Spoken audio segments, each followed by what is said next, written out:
पूज्य मालिक को कोटि कोटि प्रणाम और सभी भाई बहनों को नमस्ते। आज का लेख है पूज्य चारी जी द्वारा, जो हल्द्वानी में 11 फरवरी 2011 को उन्होंने लोगों को संबोधित किया था, जिसे शुरू करते हैं। हम सहज मार्ग को एक प्रथा भी नहीं कहते, यह जीवन जीने का तरीका है। जहाँ आप दिन के आरंभ में प्रातः ध्यान करते हैं, सायंकाल और रात्रि में सोने के पहले साधना करते हैं।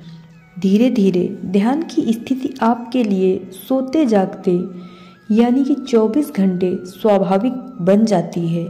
जब ऐसी स्थिति आती है तो हम देखते हैं कि हमारी सारी क्रियाएं दिव्य आवश्यकता अनुरूप हो जाती हैं। ना हम ईश्वर हैं, ना सच्चे हैं, ना हम कुशल हैं, ना पढ़े लिखे हैं। हम यह सब कुछ नहीं हैं।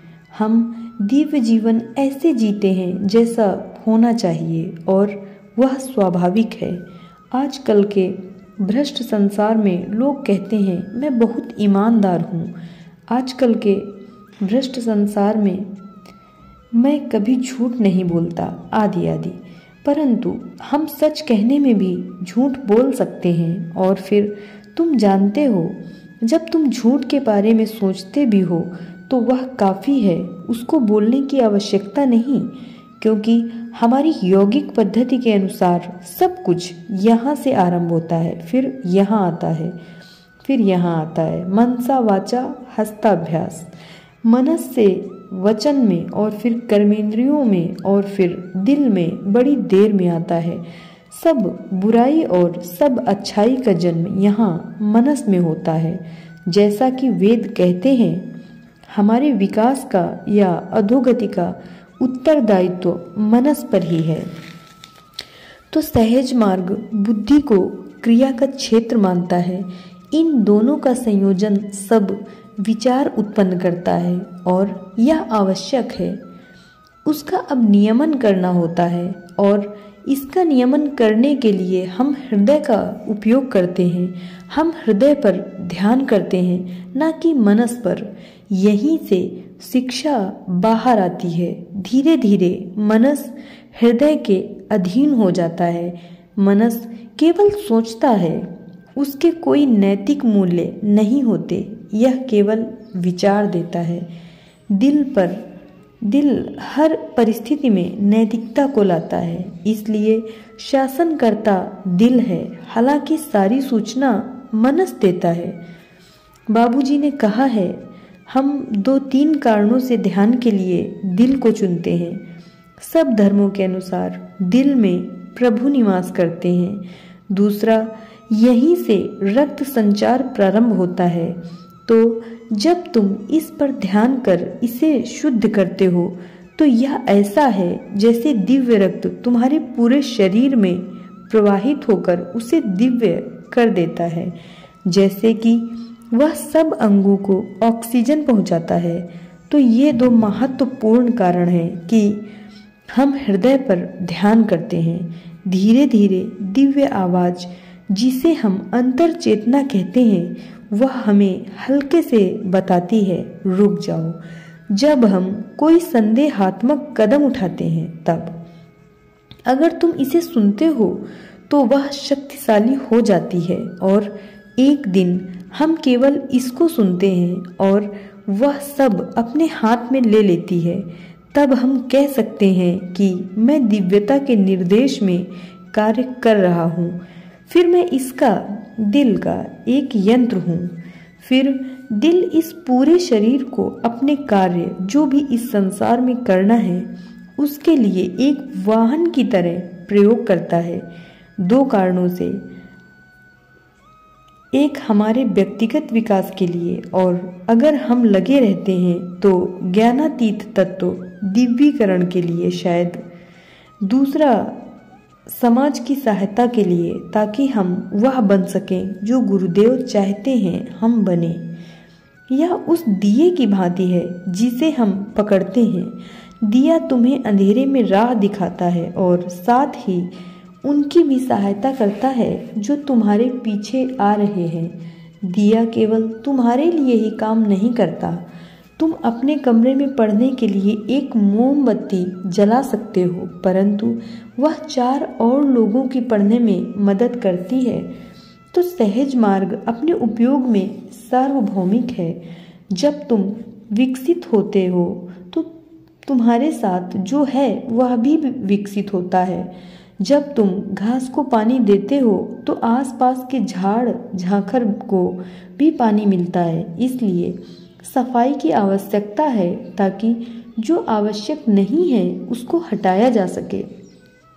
तो सफाई की प्रक्रिया है, ध्यान की प्रक्रिया है, क्योंकि यह दिव्यता की ओर अग्रसर मार्ग है। तो प्रार्थना की भी आवश्यकता है, क्योंकि हमें दिव्य सहायता, दिव्य दिशा निर्देश चाहिए और अंत में दिव्य पूर्ण रूप से हमें लेकर कहे तुम मेरे हो। ईश्वर हमें बताए तुम मेरे हो। यह आवश्यक है। हम सब कहते हैं मैं तुम्हारा हूँ। बाबूजी हंसते थे और कहते थे अच्छा अच्छा तुम उसके हो, पर क्या उसने तुम्हें अपना स्वीकार किया है? यह महत्वपूर्ण चीज है। मैं यह नहीं कह सकता कि मैं पुलिस का हूँ, क्योंकि वाजपेयी जी जो पुलिस में थे यहाँ बैठे हैं वह अलग हैं, मैं अलग हूँ। मुझे उसमें भर्ती होना पड़ेगा। ईश्वर को हमें स्वीकार करना है। यह पर्याप्त नहीं है कि हम उसकी कृति हैं। सदियों से हम उस दिव्य अवस्था से अलग हो चुके हैं। अब हमें पुनः संघर्ष कर वापस जाना होगा। यह ईश्वर की दया है, कृपा है, प्रेम है, करुणा है कि उसने हृदय को अपना निवास बनाया है और जो वह बाहर से नहीं कर सकता वह अंदर से कर रहा है। बाबूजी महाराज कहते थे हमें सुनना है, आज्ञा पालन का बढ़िया मार्ग है। अगर तुम आज्ञा पालन करते हो तो तुम्हारा मार्ग स्पष्ट है। आज्ञा पालन और आज्ञा पालन न करने के बीच में क्या रुकावट है? बुद्धि। मैं जानता हूँ, मैं क्यों करूँ? ईश्वर कौन है? वह कहाँ है? वह मेरे सामने प्रकट हो, उसे कैसे पता?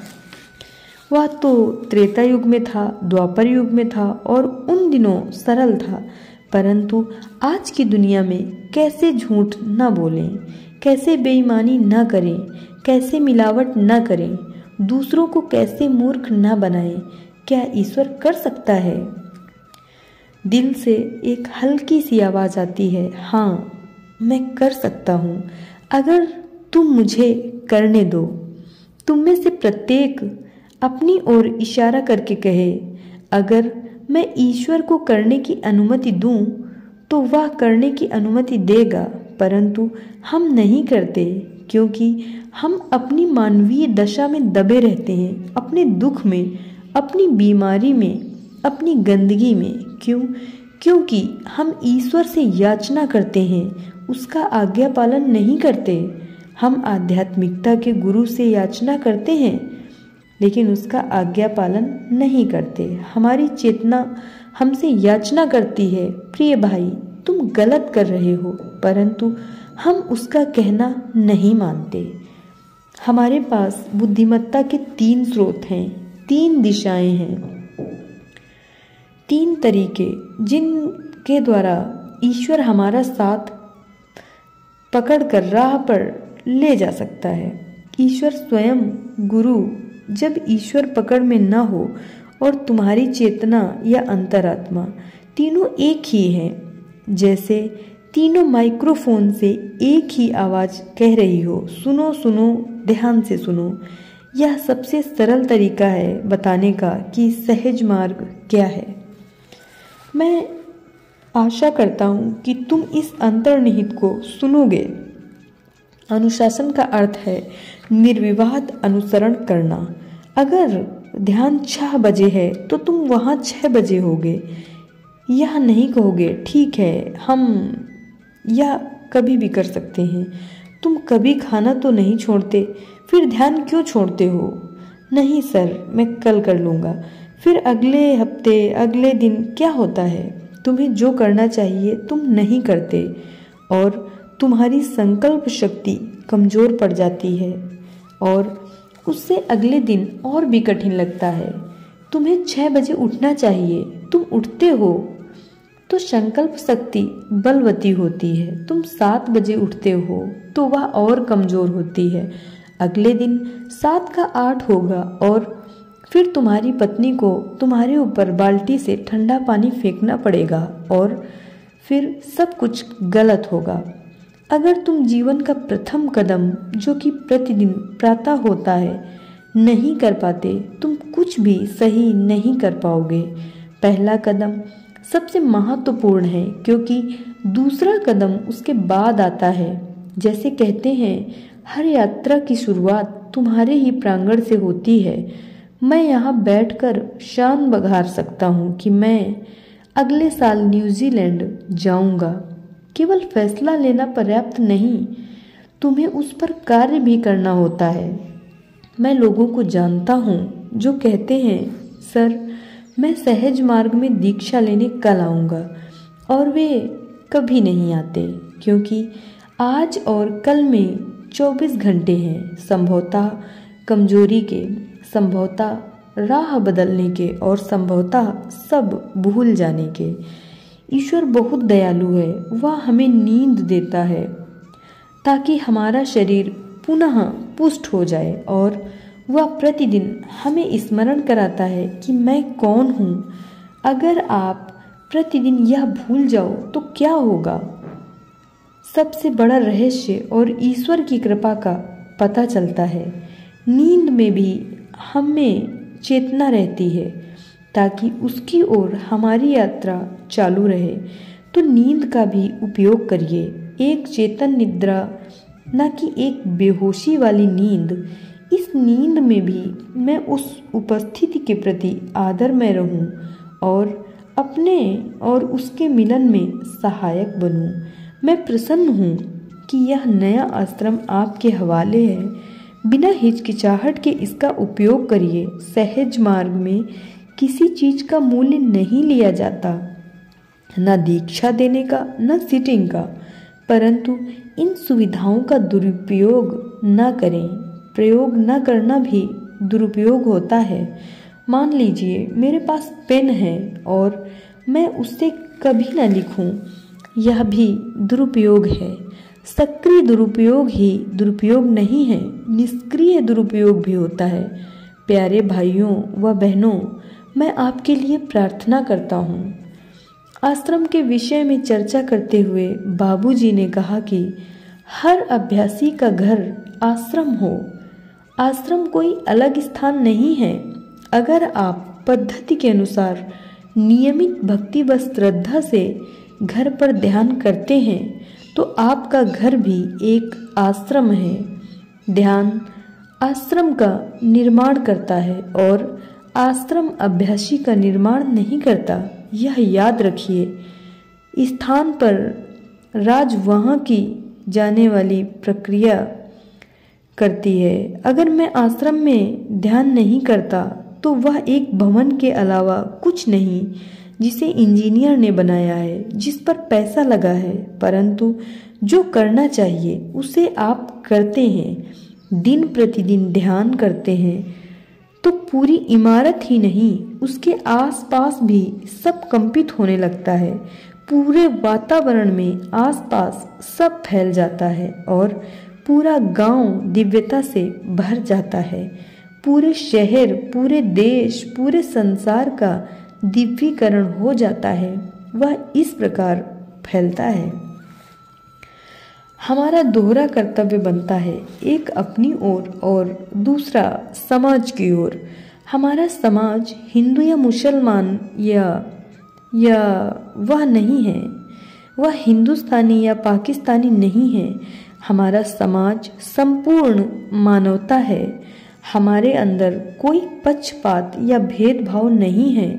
मानवता एक है, इसलिए हमारा मानवता का भाईचारा है। हमें सबसे प्रेम करना है, सबका आदर करना है, सबकी कदर करनी है। मैं प्रार्थना करता हूँ कि ऐसा ही हो। धन्यवाद।